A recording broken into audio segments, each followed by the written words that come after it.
Times টকে আপনাদের স্বাগত। আপনারা জানেন দেশব্যাপী এখন চলছে নির্বাচনী ডামাডোল। এক দল অন্য দলের বিরুদ্ধে নানা অভিযোগ করছে, নির্বাচন কমিশনে যাচ্ছে। এর মধ্যে আগামীকাল থেকে শুরু হচ্ছে নির্বাচনী প্রচারণা। আজকে এসব বিষয় নিয়ে কথা বলবো লেখক, কলামিস্ট, রাজনীতি বিশ্লেষক ডক্টর সায়ন্ত সাখাওয়াত। আপনাকে স্বাগত। ধন্যবাদ আপনাকে। আমি প্রথম একটি বিষয়ে যাই যে গত কদিন ধরেই আলোচনা চলছে যে দু একটি রাজনৈতিক দলের বিরুদ্ধে, এবং বিএনপি মহাসচিব তিনিও নির্বাচন অফিসে গিয়ে অভিযোগ করে এসছেন, নির্বাচনে জেতার জন্য অন্য এলাকা থেকে তারা ভোটার স্থানান্তর করে এনেছে। এই বিষয়টি আপনি কি বলবেন? জি, আপনাকে ধন্যবাদ জানাচ্ছি। এই বিষয়টা খুব বড় পরিসরে আলোচনায় আসেনি, কিন্তু কিছু কিছু সংবাদ মাধ্যমে এসছে এবং বিএনপি মহাসচিব বলাতে বেশি সারফেসে আসলো। এইটা একটা অনৈতিক প্র্যাকটিস। অনৈতিক কেন? আমি ভোট চেঞ্জ করতে পারি না? না, পারে, কিন্তু উদ্দেশ্যটা দেখতে হয়। উদ্দেশ্যটা যদি এরকম হয় যে অন্য এলাকার ভোটার, সেই ভোটারদেরকে বিশেষ উদ্দেশ্যে এই নির্বাচনের সময় তার মাসল পাওয়ার বাড়ানোর জন্য, তার ক্যাম্পেইনের বিশেষ প্রভাব ফেলবার জন্য, সে যদি এরকম অন্য এলাকা থেকে বাছাই করা তার কর্মীদেরকে এনে ভোটার করে। একটা হচ্ছে একজন মানুষ তার চাকরির প্রয়োজনে, তার নিজের বাসস্থান পরিবর্তনের প্রয়োজনে যদি সে ভোটার চেঞ্জ হয়, সেজন্য হইলে এই ভোটার চেঞ্জের অপশনটা রাখা, নাগরিক অধিকার যেন সে প্রয়োগ করতে পারে। কিন্তু যদি সে কারণে কেউ হয়ে থাকে যে তার চাকরির ট্রান্সফার হয়েছে, আগে ঢাকার বাইরে ছিল বা দূরে ছিল, এখানে এসছে, অথবা তার বাসস্থান পরিবর্তন হয়ে এখানে এসছে, তাহলে ঠিক আছে। কিন্তু যদি এমন হয় যে তার বাসস্থান পরিবর্তন হয় নাই, তার চাকরি ট্রান্সফার জনিত কোনো বিষয় না, শুধু রাজনৈতিক উদ্দেশ্যে কোনো একজন প্রার্থী তার কর্মী বাহিনী বাড়ানোর জন্য, তার মাসল পাওয়ার বাড়ানোর জন্য, তার যে প্রভাব প্রতিপত্তি রাজনীতির মাঠে, নির্বাচনী মাঠে, সেটা বাড়ানোর জন্য যদি কেউ করে থাকেন, তাহলে সে উদ্দেশ্যটা সৎ না। যেই উদ্দেশ্যে এই ভোটার শিফটিংয়ের অপশন রাখা হয়েছে, সেই উদ্দেশ্যের সঙ্গে তো এই অপশনটা ম্যাচ করে না।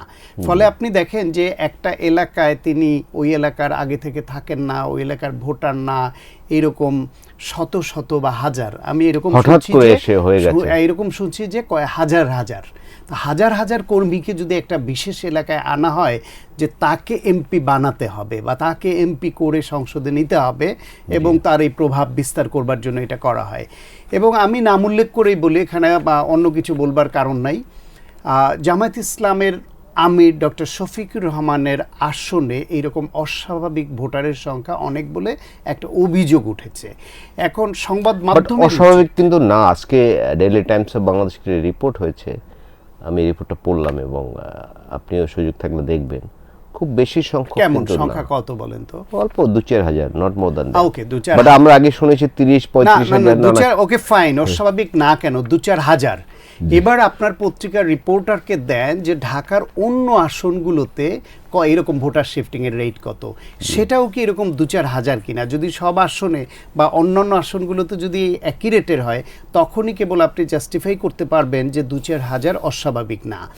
2-4 হাজারের মধ্যে 4 হাজারের মধ্যে যদি 2 হাজারও হয়ে থাকে তার কর্মী, শুধু আপনি ভাবতে পারেন একটা প্রশিক্ষিত বিশেষ দলের একটা আসনে 2 হাজার কর্মী যোগ হওয়ার মানে কি? ভোট চাইতে বাড়ি বাড়ি যাওয়া, ভোটারদেরকে প্রভাবিত করা, ভোট কেন্দ্রে এজেন্ট হওয়া, পাহারা দেওয়া, ভোটারদের হাতে স্লিপ তুলে দেওয়া সহ যে মহড়াটা চলে, এটা কিন্তু ভোটের সময় বিশেষ প্রভাব বিস্তার করে। প্রশিক্ষিত বিশেষ একটি নির্দিষ্ট দলের যদি 2 হাজার কেন 1 হাজার কর্মীও হয়ে থাকে, 1 হাজার কর্মী কিন্তু কম কথা না। আপনি একটা জায়গায় 1 হাজার লোক বসিয়ে দেখেন সংখ্যাটা কত, এবং সেটাকে আপনি ডিস্ট্রিবিউট করেন দেখেন। ফলে আপনি আপনার পত্রিকায় যদি 2-4 হাজারের সংখ্যাটা পেয়ে থাকেন, এটাও অস্বাভাবিক। আপনি শুধুমাত্র তখনই এটাকে স্বাভাবিক বলতে পারবেন যেহেতু আপনি কাজে নেমেছেন, পরের দিনই আপনি অ্যাসাইনমেন্ট দিয়ে দেখেন যে অন্যান্য আসনগুলোতে এই রেটটা কত, সেটার ব্যবধানটা কেমন হয়। সুতরাং যদি এটা 1 হাজার, 2 হাজার, 3 হাজারও হয়ে থাকে কর্মী বাহিনী, সেটা অস্বাভাবিক তো বটেই। এই আপনি বলেছেন যে কর্মী যদি বাড়ি বাড়ি গিয়ে ভোট চায় তাহলে বিরাট ইম্প্যাক্ট পড়বে। এই প্রসঙ্গে আমি একটু বলি যে একটি দলের, আমি নাম ধরেই বলি, জামায়াত ইসলামের নারী কর্মী যারা আছেন, তারা অভিযোগ করা হয়েছে বা শোনা যাচ্ছে বহু আগে থেকে বাড়ি বেড়ে গিয়ে ভোট চাচ্ছেন, এবং গতকাল আপনি দেখেছেন যে মিরপুরে একটি ঘটনা ঘটেছে, সংঘর্ষ হয়েছে এবং আরও কয়েকটি ঘটনা ঘটেছে। তো প্রচারণা আনুষ্ঠানিকভাবে শুরুর আগে এগুলো যে হচ্ছে এটি এটি এটি কিভাবে হচ্ছে আসলে? প্রথম কথা হলো, এই নির্বাচনের আনুষ্ঠানিক প্রচারণা শুরুর আগে এইটা করা নির্বাচনী আইনের লঙ্ঘন। কিন্তু জামায়াত ইসলাম এইটা এখন না, আরও অনেক আগে থেকে তারা এই গণঅভ্যুত্থানের পর যখন থেকে তারা কার্যক্রম পরিচালনার সুযোগ পেয়েছে তখন থেকেই তারা করছে। তখন বোধহয় গ্রামে গঞ্জে বেশি ছিল। হ্যাঁ, গ্রামে গঞ্জে বেশি ছিল, শহরে অতটা ছিল না। কিন্তু গ্রামে গঞ্জেও তাদের বিরুদ্ধে কয়েক রকমের অভিযোগ আছে। এক হলো, এরা গিয়ে যেটাকে এখন খুব পপুলার একটা টার্ম হয়েছে ভেস্তের টিকিট বিক্রি করা। তারা তাদেরকে গ্রামের সাধারণ একাডেমিক শিক্ষায় শিক্ষিত নয়, সাধারণ সরল নারী যারা বা পুরুষদেরও অনেককে পুরুষরা বলতো, তারা প্রলোভন দেখাতো যে জামায়াত ইসলামকে ভোট দিলে এইটা আল্লাহ এবং নবীজির পক্ষে ভোট দেওয়া হবে এবং তারা বেহেশতে যাবেন। বেহেশতের টিকিট বিক্রি করার যে বেহেশতের টিকিট ফেরিওয়ালা, এইভাবে তারা করছিল। এক। দুই হলো, তারা বিভিন্ন রকমের উপকরণ ডিস্ট্রিবিউট করার অভিযোগ আছে। চাল ডাল বা বাচ্চাদের জন্য এই বিস্কিট নিয়ে যাওয়া, চিপস নিয়ে যাওয়া, বাচ্চাটাকে কোলে নিয়ে একটা চিপস দিয়ে, বাচ্চার মাথায় হাত দিয়ে বাচ্চার মাকে দিয়ে কসম কাটাচ্ছে ভোট চেয়ে, এই অভিযোগ আছে। ফলে এইটা অনৈতিক প্র্যাকটিস রাজনীতির জন্য, ভোটের জন্য। এখন এইভাবে তারা আগে থেকে করত, কিন্তু তাদের এইটাকে বাধা দেওয়ার দায়িত্ব ছিল রাজনৈতিক শক্তি হিসেবে বিএনপির। অথবা যদি বাধা না দিয়ে অনৈতিকভাবে চাইলে বাধা দেওয়া, আর যদি নৈতিকভাবে প্রচারণা তারা চালায়, রাজনৈতিক দল হিসেবে সে অধিকার তাদের আছে, তাহলে বিএনপিরও এইরকম মানুষের তারা পারে না। আরপি অনুসারে নির্বাচনী এই ঘোষণার পর এই সময় পারেন না, কিন্তু নির্বাচনের তফসিল ঘোষণার আগে যদি কোনো রাজনৈতিক দল বাড়ি যেত যে কোনো সময় তো নির্বাচন হবে, নির্বাচন হলে আপনারা আমাদের প্রার্থীকে ভোট দিবেন বা আমার দলকে। জামায়াত ইসলাম কিন্তু শুধু এই তফসিল ঘোষণার পর থেকে করছে না, তার আগে থেকে করছে, অনেক আগে থেকে। সেই ক্ষেত্রে আমি দু একটা জায়গায় কথাও বলেছি যে বিএনপি এক্ষেত্রে পিছিয়ে ছিল কেন বা এখনও পিছিয়ে আছে কিনা কোথাও, সেই উপলব্ধিটা তাদের নিজেদেরও করতে হবে। 1991 সনের নির্বাচনের কথা আপনি দেখবেন যে সেই নির্বাচনের সময় আওয়ামী লীগের নেতারা নাকি স্যুট কোট টাই বানিয়ে এটা নিয়ে সেজে গুজে কে কোন মন্ত্রণালয় নিবে সেই রকমভাবে প্রস্তুতি নিয়ে বসেছিল। আপনি তো তখন ফিল্ডে কাজ করা মানুষ, তো বসে আছে। সেই অবস্থায় বিএনপি তার বেগম খালেদা জিয়ার এরশাদ বিরোধী আন্দোলনের আপোষহীন ইমেজ, ডাকসুতে তখন ছাত্রদল বিপুল বিজয় পেল, সেইটাকে ইমেজে কাজে লাগিয়ে দাঁড়ে দাঁড়ে ভোট চাওয়া, এবং শেষ পর্যন্ত কিন্তু গণেশ উল্টে গেল এবং বিএনপি তারপর সেই বিবেচনায় বলছি আমি যে এই গণঅভ্যুত্থানের পরে বাংলাদেশে বড় রাজনৈতিক দল হিসেবে দুইটা দলকে কাউন্ট করা হতো, বিএনপি আর আওয়ামী লীগ। তারপরের স্তরে কিন্তু অনেক নিচে আর দুইটা দলকে কাউন্ট করা হতো, জামায়াত ইসলাম এবং জাতীয় পার্টি। তো যেহেতু আওয়ামী লীগ বিতাড়িত, পতিত, গণহত্যাকারী, তারা এখন রাজনীতিতে অপ্রাসঙ্গিক এবং তাদের দল নির্বাচন করতেও পারছে না, নিবন্ধন স্থগিত। জাতীয় পার্টি অনেক দিন ধরে আওয়ামী লীগের দোসর হওয়াতে, ফ্যাসিবাদের দোসর হওয়া, তাদের সরকারের মন্ত্রী হওয়া, তাদের আনুকূল্য নিয়ে নির্বাচন করা এবং ফাইনালি ভেঙে যাওয়া, সব মিলিয়ে জাতীয় পার্টিও খুব দুর্বল এবং প্রায় অপ্রাসঙ্গিক হয়ে গেছে। ফলে দল থাকলো দুইটা, বিএনপি এবং জামাত ইসলাম। তো বিএনপির মধ্যে এরকম একটা অনেকের মধ্যে ধারণা চলে আসলো বোধহয় যে আওয়ামী লীগ মাঠে নাই, জামায়াত কোথায়। বাংলাদেশে মুক্তিযুদ্ধের সময় বিরোধিতা করা, গণহত্যার অভিযোগ সহ নানান অনাচারের অভিযোগ থাকায় জামায়াত ইসলামকে একটু প্রগতিশীল চিন্তাধারার, আধুনিক মন মানসিকতার তরুণ যে ছাত্র জনতা, তারা কিন্তু জামায়াতকে ওইভাবে অ্যাকসেপ্ট করতো না।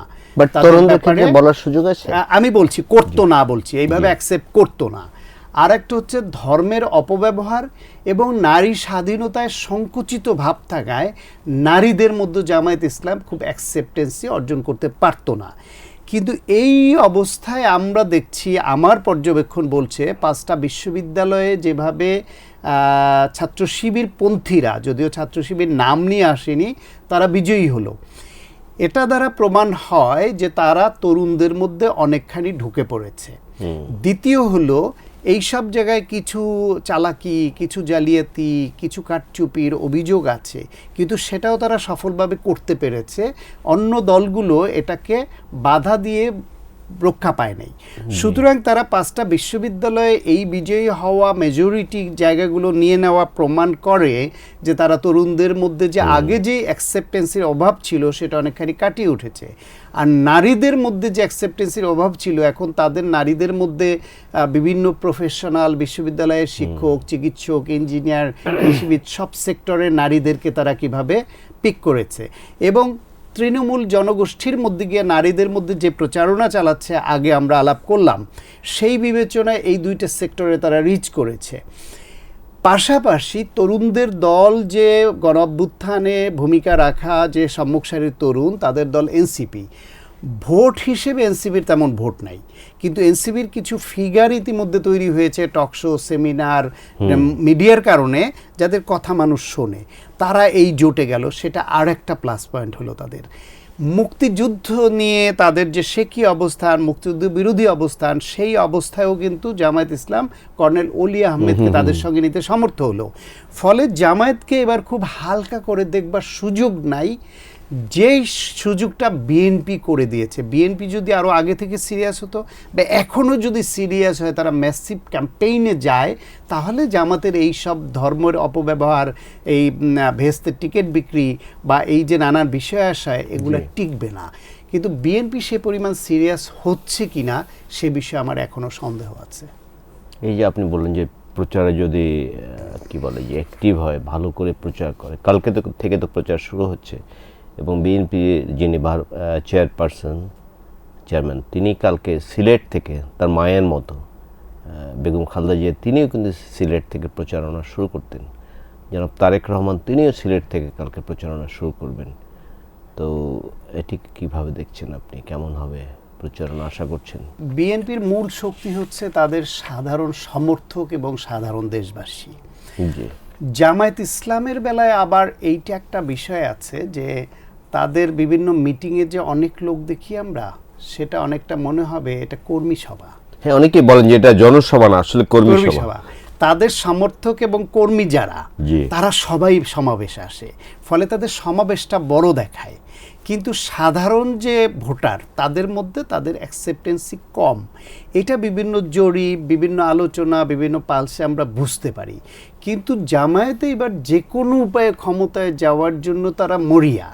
যে কারণে জামায়াতকে ধরেন, এই কথাটা অনেকেই বলে যে মোনাফেকি রাজনীতির আশ্রয় নেওয়া, এইটা তাদের বেনিফিটেড করবে না, শেষ পর্যন্ত বুমেরাং হবে, সেটাও কিন্তু ভাবার বিষয়। যাকে কারণ মানুষ তো এখন অনেক সচেতন এবং অনেক বুদ্ধিমান, বাংলাদেশের মানুষ রাজনৈতিক সচেতন, তারা কিন্তু বুঝে ফেলে।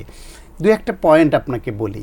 ধরেন বিভিন্ন লোকালি এমপি প্রার্থীরা, নেতারা, তারা বক্তৃতা দিচ্ছে যে জামায়াতের বাক্সে ভোট দেওয়া মানে হচ্ছে আল্লাহ এবং রসুলের পক্ষে ভোট দেওয়া, এবং তারা ভেস্তে যাবে, এবং জামায়াত ইসলাম আল্লাহর আইন প্রকাশ্য বক্তৃতা দিচ্ছে, অনেকে ভিডিওতে আসছে নানান জায়গায়। তো সেইখানে আপনার হচ্ছে গিয়ে তারা আল্লাহর আইন কায়েম করবে। তারা এখন আল্লাহর আইন কায়েম করলে শরিয়া আইনের প্রশ্নটা আসে। শরিয়া আইন নিয়েও কিন্তু তাদের নেতারা বলছে তারা শরিয়া আইন কায়েম করবে, যা আমাদের গুরুত্বপূর্ণ নেতারা বক্তৃতায় কিন্তু বলেছেন, একদম গুরুত্বপূর্ণ। কিন্তু তারা যখন বিদেশিদের সঙ্গে বসছে, খ্রিস্টান সম্প্রদায়ের প্রতিনিধিদের সঙ্গে বসছে, তখন তো তারা আবার বলছেন যে তারা শরিয়া আইন বাস্তবায়ন করবে না, প্রচলিত আইনই বাংলাদেশে ভালো আইন আছে। এখন এই যে এটাকে কিন্তু মুনাফিকি বলে। তারা দেশের মানুষকে, সাধারণ ভোটারদেরকে বিভ্রান্ত করছে এই ধর্মের ব্যবহার করে, কিন্তু আবার যারা দেশের বাইরের পলিসি মেকার বা অন্য যে ধর্মীয় বাইরের যে জনগোষ্ঠী, তাদের সঙ্গে আবার করছে ভিন্ন কথা। আপনি ভিতরে ধারণ করছেন এক, করছেন এক, বলছেন আর এক। এই যে এইটা মুনাফিকি না? আর একটা জায়গায় আমি বলি যে জামায়াতকে আমি এখন দেখি ওয়ান টাইপ অফ সার্টিফাইড মুনাফিক। সার্টিফিকেটটা কারা দিল? জামায়াতকে কিন্তু এই এনসিপি ধর্মীয় ফ্যাসিবাদ এবং মুনাফিক বলে বহু বক্তব্য দিয়েছে জি জামায়াত ইসলামকে নিয়ে। সেই এনসিপি পরে জামায়াত ইসলামের সঙ্গে জোট করেছে, তার মানে জোট করার আগে তারা জামায়াতকে মুনাফিক বলে ফ্যাসিবাদ বলে সার্টিফিকেট দিয়েছে। আপকামিং জোটের আপকামিং দল। আরেকটা দল হচ্ছে জোট থেকে আউটগোয়িং দল, যেটা হিসেবে যদি দেখি ইসলামী আন্দোলন। যেটা চলে গেছে ইসলামী আন্দোলন বাংলাদেশ। ইসলামী আন্দোলন বাংলাদেশের আমির মুফতি উনি আমির কি ফজলুল করিম সাহেব, মুফতি ফজলুল করিম সাহেব, উনি কিন্তু বলছেন যে জামায়াত হচ্ছে সত্যিকারের মুনাফিক। মুনাফিক কেন বলছে? যে তারা নারীদের নিয়ে, নারীদের সঙ্গে তারা একদিকে বলছে আল্লাহর আইন কায়েম করবে, শরিয়া আইন করবে, আর একদিকে আবার বলছে যে নারীদের সঙ্গে তারা ফ্রি মিক্সিং। তারপরে একজন হিন্দুকে নমিনেশন দিয়েছে। তারা যে কারণে ধর্মীয় রাজনীতি করা দলগুলো তারা জোট করলো, ওয়ান বক্স পলিসি একটা কনসেপ্ট তারা তৈরি করলো, যদিও ওই কনসেপ্টটাও ছিল একটা ধাপ্পাবাজি, তারপরেও করেছিল। তো সেইখানে জামায়াত ওই ইসলামী আন্দোলন বাংলাদেশের মুফতি ফজলুল করিমের মতে তাদের সঙ্গে যে কথা যেটা বলতো, আচরণ এবং কাজে সেই কমিটমেন্টটা রক্ষা করতো না, এটা মুনাফিকের সিম্বল। ফলে সেই দলটিও বললো তাহলে এই জোটের মধ্যে প্রধান তিনটা দল জামায়াত ইসলাম, ইসলামী আন্দোলন বাংলাদেশ এবং এনসিপি, তার মধ্যে সেন্টারে জামায়াত, দুই পাশেই দুইটাই কিন্তু আগে বা পরে তাদেরকে মুনাফিক বললো। তাইলে এই সার্টিফিকেটটা আপনি ফেলে দিবেন কি করে? ফলে জামায়াত ইসলাম যে এই যে এক এক জায়গায় এক এক কথা বলছে, এটা তাদের জন্য বুমেরাং হতে পারে। আর একটা বিষয় হচ্ছে নারীদের। বাংলাদেশে কিন্তু শতকরা 51% নারী। তারা নারীদের কাছে এইভাবে প্রলোভন নিয়ে, উপঢৌকন নিয়ে, ভেস্তের টিকেটের প্রলোভন দিয়ে যতই যাক, এই নারীরা তো ভিন্ন বয়ানটাও শুনবে। এখন ক্যাম্পেইন শুরু হলেই তো এগুলো আরো বড় আকারের সামনে আসবে। জামায়াত ইসলাম তাদের দল থেকে কোনো নারীকে নমিনেশন দেয় না, একজনকেও দেয়নি। তার সঙ্গে যে এনসিপি গেল, এনসিপি দুজন রেখেছে, নারী দুজন রেখেছে। আমি তালিকায় দেখলাম যে দুজন রেখেছে, সেই দুজনের নাম আমি শুনিনি। তার মানে এনসিপির প্রথম সারির যে 5-6 জন যারা রেগুলার সংবাদ মাধ্যমে আসছিল, রাজনৈতিক কর্মসূচিতে থাকছিল, পথসভায় যাচ্ছিল, সারা দেশ চষে বেড়াচ্ছিল এবং খুব প্রমিজিং লিডারশিপের কোয়ালিটি নিয়ে গিয়ে আসছিল, ওই রকম যে 5-6 জন ছিল তার একজনও কিন্তু নাই, বরং বেশিরভাগ রিজাইন করলো। কেউ রিজাইন না করলে দলে এনসিপিতে থাকলেও ইলেকশন করছে না এবং এই ইলেকশনে জামাতের সঙ্গে জোটের বিরোধিতা করছে। এখন মজার ব্যাপার হচ্ছে যে জামায়াত ইসলাম নারীদেরকে নমিনেশন দেয় না, নারীদের সঙ্গে তাদের জোট সঙ্গে অনেকে বসেও না, সেরকম পরিস্থিতি, তারা কিন্তু আবার সংরক্ষিত আসনে অতীত তাদের হিস্সাটা বুঝে নিয়ে ওই 2-3 জন নারী বা যে কজন দিত। তার মানে হচ্ছে তারা পুরুষতান্ত্রিকভাবে পুরুষরা নির্বাচিত হবে, নির্বাচিত হওয়ার পরে পুরুষদের যে কোটাটায় যে কটা নারী পাবে, ওই কয়টা নারী তাদের পছন্দ মতো যাদের দয়া দাক্ষিণ্য করতে চায় তাদের বসাবে। হয়তো এবার যদি উচ্চকক্ষ হয়, উচ্চকক্ষ কিছু নারীকে তারা দিবে, কিন্তু সেকেন্ড ক্লাস সিটিজেনের মতো প্রতিযোগিতার মাধ্যমে নারীর যে এম্পাওয়ারমেন্ট, তার ক্ষমতায়ন, তার অধিকার সচেতন হওয়া, যে বেড়ে ওঠার যে বিষয়টা আছে, রাষ্ট্র পরিচালনায়, প্রতিষ্ঠান পরিচালনায়, সব জায়গায় যে অংশীদারিত্বের বিষয়টা আছে নারীর, সেটা কিন্তু জামাত স্বীকার করছে না। ফলে সেই জামায়াত ইসলাম নারীর সমর্থন কতটা পাবে? তারা যে বলছে কর্মঘণ্টা আরও কমিয়ে দিবে, নারীর যেখানে আরও তারা কর্মঘণ্টা, তারা শ্রম, তারা সংগ্রাম সব কিছুতে পুরুষের সমকক্ষ হতে চায়, তারা তাদের জীবন মান সব কিছুতে মানুষ হিসেবে সমান মর্যাদা চায়, সেই নারীদেরকে তারা বলছে কর্মঘণ্টা কমিয়ে 5 ঘন্টা বলেছে। তারা বলছে নারী ঘরে থাকলে তারা খুশি হবে। তাহলে সেই নারীরা শেষ পর্যন্ত এই বেহেশতের টিকিট বিক্রির যে ফেরি করছে তাতে মন ভুলবে কিনা? কারণ নারীদেরকে এই কথাগুলো, বয়ানগুলো বোঝানোর মতো বিভিন্ন সেক্টরের যে নারীর অধিকার সচেতন যে নারীরা আছে, তারা নিশ্চয়ই জামাতের এই অবস্থান মেনে নেবে না। ফলে জামাত মনে করছে যে তারা যতটা ভালো করবে, যে কারণে নানান কৌশল অবলম্বন করছে, প্র্যাকটিক্যালি আমার ধারণা সেটা মাঠে শেষ পর্যন্ত হবে না। দীর্ঘদিন পর জনাব তারেক রহমান দেশে ফিরেছেন এবং তিনি তো আসলে বলা যায় কিনা সত্য কথা, যেটা বিএনপির প্রাণ ভোমরা তিনি যা বলবেন সব নেতা কর্মীরা শুনবেন। বাট আপনি দেখেছেন যে আজকে গণমাধ্যমে খবর এসছে এখন কি সময় শেষ হয়ে গেছে, 92 জন বিদ্রোহী প্রার্থী আছে বিএনপির 79টি আসনে, জামাতে কিন্তু শুধু একজন। এটি কি নির্বাচনে খুব বেশি প্রভাব পড়বে? আচ্ছা, আপনি দীর্ঘদিন ধরে সাংবাদিকতা করেন এবং পেশাজীবী রাজনীতিতে আপনি সক্রিয় ছিলেন, আপনি প্রেস ক্লাবের মতো জায়গায় গুরুত্বপূর্ণ পদেও ছিলেন। আপনার বিবেচনায় কি কখনো মনে হয়েছে বিএনপি একটি একনায়কতান্ত্রিক দল? তা তো না। এটা ভাবার সুযোগ। তাহলে যদি একনায়ক না হন, জি, সেখানে তিনি যত পপুলারই হন, কোটি কোটি কর্মী সমর্থক নেতা তার দলে, সবার আস্থাভাজন হয়ে তিনি যা বলবেন এক বাক্যে সব মেনে নেবে, পাওয়ার পলিটিক্স এটা সম্ভব? ম্যাডাম খালেদা জিয়ার কথাও তো মানেননি অনেকে, তখনও তো বিদ্রোহী ক্যান্ডিডেট হয়েছে। জি জি। জিয়াউর রহমানের কথায় কি সবাই এক বাক্যে চলেছে? সুতরাং তারা গণতান্ত্রিক দল হিসেবে, যেহেতু একনায়কতান্ত্রিক নয়, গণতান্ত্রিক দল হিসেবে, তার দলের নেতা হিসেবে তাকে যারা ভালোবাসে, তারপরেও স্বার্থ একটা বিষয় থাকে। অনেকে মনে করেন যে তিনি এইখানে দীর্ঘদিন ধরে সময়, শ্রম, মেধা, অর্থ সব ব্যয় করে, যৌবন ব্যয় করেছেন এই রাজনীতির পেছনে একটা আকাঙ্ক্ষা নিয়ে। তিনি দলের প্রতিনিধি হয়ে রাজনীতি যিনি করেন মূলত এমপি হতে চান, সংসদ নির্বাচন করবেন। জি। সেইখানে যখন অন্য কাউকে নমিনেশন দেওয়া হয় তখন দল হয়তো তার বিবেচনা বোধ থেকে দিচ্ছে, কিন্তু যে বঞ্চিত হলো তার তো মন বলে সে ওইখানে সেরা ছিল, তাকে বঞ্চিত করা হলো, তার একটা রাগ অভিমান কাজ করে। আবার এক সময় জেদ কাজ করে আমি নির্বাচন করে দেখিয়ে দিব যেখানে আমি জনপ্রিয়, এবং আমি নির্বাচিত হয়ে দেখিয়ে দিব যে দল ভুল করেছে বা আমার উপর অবিচার করেছে।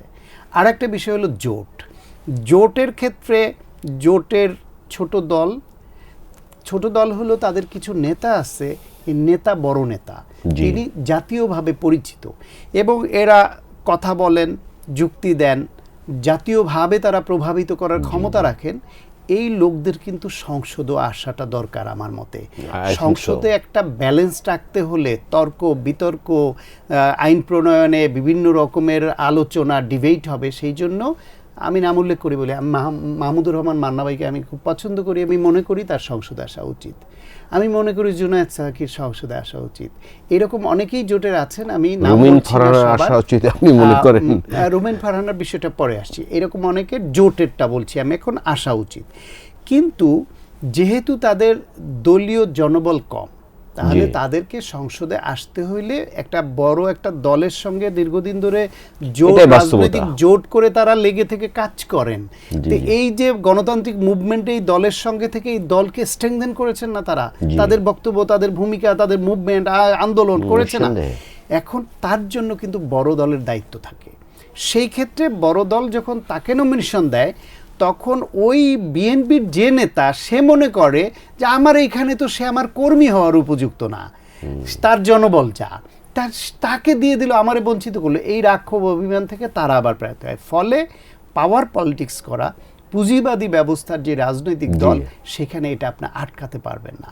কিন্তু দল যারে নমিনেশন দিয়েছে তার প্রতি সৎ এবং কমিটেড থাকার জন্য দলের ওই প্রার্থীকে কিন্তু বহিষ্কারও করছে। ফলে মূল দল হিসেবে বিএনপি কিন্তু তার জোটের যাকে নমিনেশন নিজে দিল তার প্রতি কোনো অন্যায় করছে না, কমিটমেন্টের ঘাটতি দেখাচ্ছে না। এই ক্ষেত্রে যদি আবার ওই স্বতন্ত্র যে হলো সে যদি সত্যি সত্যি নির্বাচিত হয়ে যেতে পারে, তাহলে কিন্তু সে জাস্টিফাইড হয়ে গেল যে আমার উপর দল অন্যায় করেছিল, আমি এইখানে জনপ্রতিনিধি হওয়ার যোগ্য, আমার দল আমার পদবি কেড়ে নিয়েছে, আমার সমস্ত সুবিধা কেড়ে নিয়েছে, আমার প্রতি বিরূপ আচরণ করেছে, আমার প্রতি রিপ্রেসিভ হয়েছে কোথাও কোথাও, তারপরেও আমি আমার জনপ্রিয়তা, আমার শক্তি দিয়ে আমি নির্বাচিত। আমি একটু স্মৃতিচারণ করি। আমি কয়েকজন ছাত্র নেতাকে চিনি, তারা অনেক স্যাক্রিফাইস করেছে, বিএনপি করে দীর্ঘদিন ছাত্রদল করেছেন, কিন্তু নমিনেশন না পেয়ে তারা দাঁড়িয়ে গেছেন এবং অনেক জায়গায় শুনি যে তাদের জেতারও সম্ভাবনা আছে। হ্যাঁ, সেটা হয়ে যেতে পারে। তবে এই ক্ষেত্রে আমি তারা অনেক সাফারার, তাদের আকাঙ্ক্ষা ব্যাহত হয়েছে, হোঁচট খেয়েছে, সেই জন্য দাঁড়িয়েছেন অভিমান বা রাগ থেকে। কিন্তু ওই যে বললাম যে ছোট দলের যে জাতীয় পরিচিতি পাওয়া যা নেতাটা, তার প্রতিও তো এই দলের সঙ্গে দীর্ঘদিন ছিল, দলের তিনি দায়িত্ব আছে ছিলেন, না, right. দায়িত্ব আছে না, ফলে জি। স্থানীয়ভাবে তারা স্যাক্রিফাইস করলেও পারতেন এবং সেটা কাঙ্ক্ষিত ছিল। কেন? দল যদি আপনি যদি এইভাবে প্রতিদ্বন্দ্বিতা করে স্বতন্ত্র দাঁড়ান, নিজের ভোটগুলি দুই দিকে ভাগ হয়ে গেল। জি। একদিকে আপনি বিএনপির নেতা ছিলেন, আপনার পক্ষে কিছু কর্মী থাকবে, আপনি করবেন। জি, জি, জি। আবার দল যাকে দিল, ফলে দলের শীর্ষ পর্যায়ের ইচ্ছাকে সম্মান জানাতে গিয়ে দলের পদধারী নেতা, অনেকে তো এই জোটের নেতার সঙ্গে থাকবে, ফলে স্প্লিট হয়ে গেল। এই সুযোগে যদি তৃতীয় পক্ষ কেউ নির্বাচিত হয়ে যায়, তার মানে হলো দল বা জোট এই আসনটা হারালো। আপনি যদি এইভাবে করে দলকে ক্ষতিগ্রস্ত করেন এবং দল যদি রাষ্ট্র পরিচালনার দায়িত্ব না পায়, তাহলে আপনি এমপি হয়েই কি করবেন? আপনার আমসালা সব যাবে তো। বরং যদি আপনি শেষ পর্যন্ত দলকে বুঝান, কনভিন্স করার চেষ্টা করেন, যদি না পারেন, দলের সিদ্ধান্ত মেনে তাকে সম্মান জানিয়ে, দলের নেতাকে সম্মান জানিয়ে আপনি তার জন্য কাজ করেন, তাতে কি হবে? একটা দল রাষ্ট্র পরিচালনার দায়িত্বে আসলে শুধু ওই যে 300 আসনের 300 এমপি আর নারী এমপি, এটাই তো তার ক্ষমতার বলয় না। দেশের অনেক গুরুত্বপূর্ণ জায়গা আছে, দলে তাকে এম্পাওয়ার্ড করে গুরুত্বপূর্ণ পদে দিতে পারে, যে হ্যাঁ ও স্যাক্রিফাইস করেছে। বিভিন্ন প্রতিষ্ঠান পরিচালনা সহ বিভিন্ন জায়গায় গুরুত্বপূর্ণ এমন অনেক জায়গা আছে যেটা এমপির থেকে কোনোভাবে কম সম্মানজনক নয়, আর এমপি তো 300 হবে, বাইরে তো হতে পারবে না। সেইখানেও তাকে এম্পাওয়ার্ড করা যেত। তাতে করে কি হতো? দলের প্রতি তার আনুগত্যটা প্রকাশ পেত, দলের প্রতি ভালোবাসা প্রকাশ পেত, দলের শীর্ষ নেতৃত্বের প্রতি তার আস্থা, বিশ্বাস, আনুগত্য প্রকাশ পেত, এবং তিনি একটা ইউনিফাইড দলের কর্মী হিসেবে বিবেচিত হতেন, যে শুধু পদবি নমিনেশন না পেলেই দল থেকে উনি বেরিয়ে যান না। যেই ঐক্যটা কিন্তু জামাত ইসলামে আছে, দেখেন বামপন্থী দলগুলোতে আছে, পাওয়ার পলিটিক্সে এটা কম, ফলে তারা এরকম ছুটে যান। এই ছুটে যাওয়াটা তাদেরকে বিতর্কিত করে। তিনি যদি এমপি হয়েও আসেন, ভবিষ্যতে তাকে দল অনেক সময় আস্থা নেবে না। এটা তার জন্য একটা উপাদান হয়ে থাকবে, দলের প্রতি তার আনুগত্যের ঘাটতি আছে। আনুগত্যটা কিন্তু রাজনীতিতে খুব গুরুত্বপূর্ণ। দলের ভিতরে অনেক দুর্বলতা থাকবে, অনেক সমস্যা থাকবে, দলীয় ফোরামে আপনি কথা বলবেন, কিন্তু দলের বাইরে এসে দলের বিরুদ্ধে বলবার জন্য উপাদান আপনি শত্রুর হাতে তুলে দিবেন না, প্রতিপক্ষের হাতে তুলে দিবেন না। এই আনুগত্যটা কিন্তু থাকতে হবে। এই বিশ্বাস, আস্থা দলের প্রতি রাখাটাও কিন্তু দল করার একজন নেতার একটা অন্যতম দায়িত্ব। আপনি এনসিপির বিষয়ে একটু আগে আলোচনা করছিলেন, তার আগে জামাতকে নানা কথা বলেছে, আপনার মুখে শুনো, আমরাও জানি। আজকে একজন নেতা বলেছেন, নাসিরউদ্দিন পাটোয়ারি, যে তারেক রহমান সাহেব তিনি নির্বাচনী আচরণবিধি লঙ্ঘন করছেন।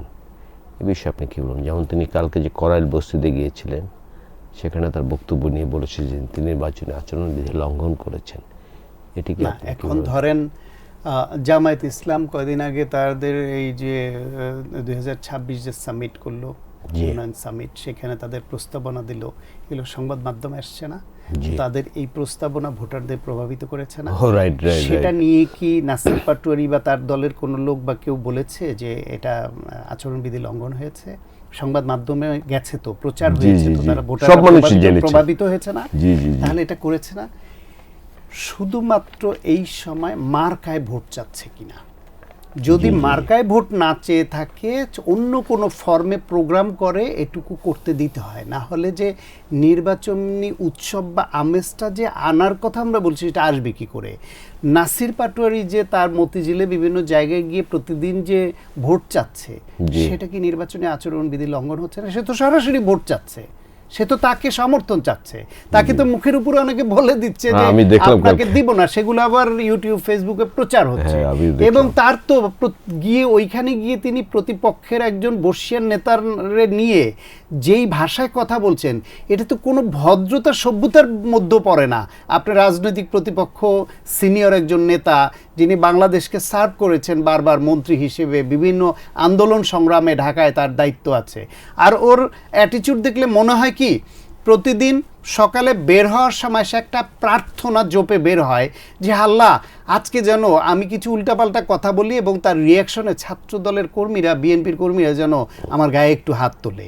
ওর চাওয়া ওইটা, ওর কথা শুনলে বোঝা যায়, ওর আচরণ দেখলে বোঝা যায় ওর চাওয়া ওইটা। কিন্তু বিএনপির নেতাকর্মীরা খুব ধৈর্যের পরিচয় দিচ্ছে। না হলে মির্জা আব্বাসের মতো নেতাকে সে কি 2 পয়সার কমিশনার, চাঁদাবাজ, এটা চাঁদাবাজ.com এইসব কথাবার্তা যা বলছে, ভদ্রতার মধ্যে তো পড়ে না ভাই। আপনি মির্জা আব্বাস রাজনৈতিক নেতা, অনেক ভুল ত্রুটি থাকবে, অনেক দোষ ত্রুটি থাকবে, অনেক অনাকাঙ্ক্ষিত জিনিস থাকবে, সেটা সমালোচনা করার অধিকারও কিন্তু নাসির পাটোয়ারি কেন, আমার আপনার যে কারো আছে। কিন্তু তার একটা ভাষা আছে না, তার একটা লেভেল আছে না, যে আপনি কি ভাষায় সমালোচনা করবেন। ভোটারদের কাছে ভোট চান, তার খারাপ দিকগুলো তুলে ধরেন, তার অগ্রহণযোগ্য দিকগুলো তুলে ধরেন, তারপর ভোট চান। কিন্তু এই ভাষায় কথা বলবে, এই ভাষায় কথা বললে মির্জা আব্বাসের যেই সব ডেডিকেটেড কর্মী বাহিনী আছে তারা মানে ধৈর্যের পরিচয় না দিলে কি হতে পারতো। মির্জা আব্বাস দেখেন আর একটা ইভেন্ট, ওই যে হাদি যখন গুলিবিদ্ধ হয়, হসপিটালে যখন তিনি গিয়েছিলেন হাদির খোঁজ নিতে, তখন তার সঙ্গে কি আচরণটা করেছিল, সেই আচরণের সময় কিন্তু তিনি চুপ করে দাঁড়িয়েছিলেন।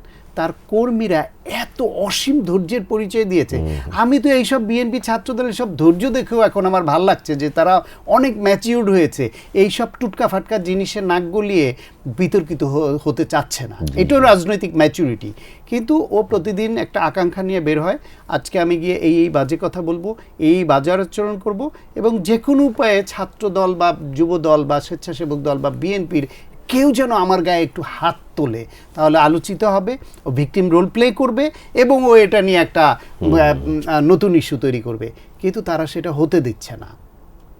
নির্বাচনী পরিবেশ কেমন দেখছেন?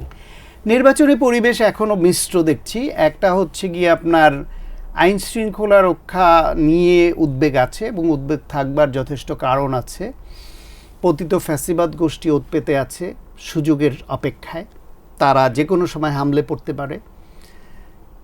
তারা 16 বছর ধরে লুটপাট করে প্রচুর টাকার মালিক হয়েছে বৈধ এবং অবৈধভাবে।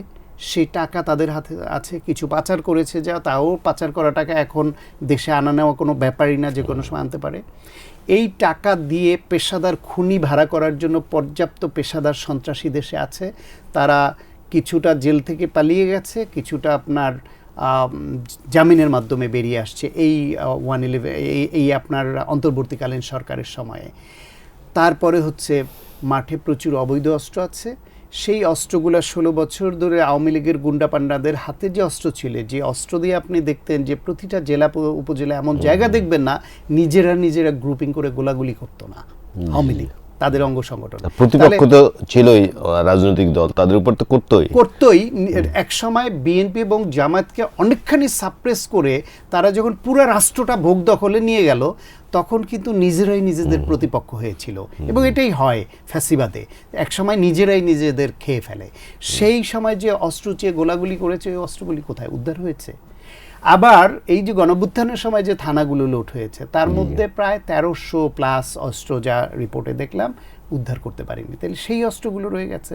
তাহলে আপনার পতিত ফ্যাসিবাদ আছে, উৎপেতে আছে, তাদের অবৈধ এবং প্রচুর পরিমাণে টাকা আছে, সেই টাকা ব্যবহার করে কিনবার মতো সন্ত্রাসী আছে, পেশাদার সন্ত্রাসী আছে, এবং তাদের হাতে প্রচুর অস্ত্র আছে।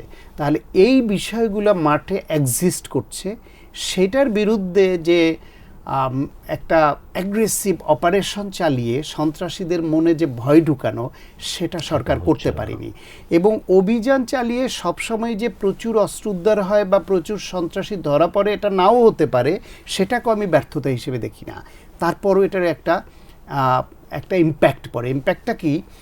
সাধারণত নির্বাচনের সময় কোনো প্রার্থী যারা এইরকম নির্বাচনে কারচুপি করতে চান, প্রভাব বিস্তার করতে চান, তারা সন্ত্রাসীদের ভাড়া করে। ওই সন্ত্রাসীরা ওই এলাকায় গিয়ে তারা প্রভাব বিস্তার করে এবং আবহটা পুরোটা তাদের পক্ষে নিয়ে আসে। যেটা ওই যে ভোটার শিফটিং করে অনেক নেতা সন্ত্রাসী ভাড়া না করে দলীয় কর্মী বাহিনীকে শিফট করে একরকম ভাড়া করে, এটা এক ধরনের ইনফর্মাল সন্ত্রাসী ভাড়া করা, সেটাই করেছে। সেই প্রভাব বিস্তার, ওই সন্ত্রাসী ভাড়া করে কেন প্রভাব বিস্তার করবে, আবহটা তৈরি করবে যে তার পক্ষে প্রচুর প্রচারণা, তার পক্ষে প্রচুর লোক। সেটা নির্বাচনের দিন তার প্রতিপক্ষ যেই সেন্টারে বেশি ভোট পাওয়ার সম্ভাবনা আছে, ওইখানে গিয়ে গোলযোগ তৈরি করবে, যাতে ওইখানকার ভোটাররা বিচ্ছিন্ন হয়ে যায়, ভোট না দিয়ে দৌড়ে চলে যেতে বাধ্য হয়। পরে আর যতই মাইকিং করেন, যতই ডাকেন, সবাই আর ভোট দিতে আসে না।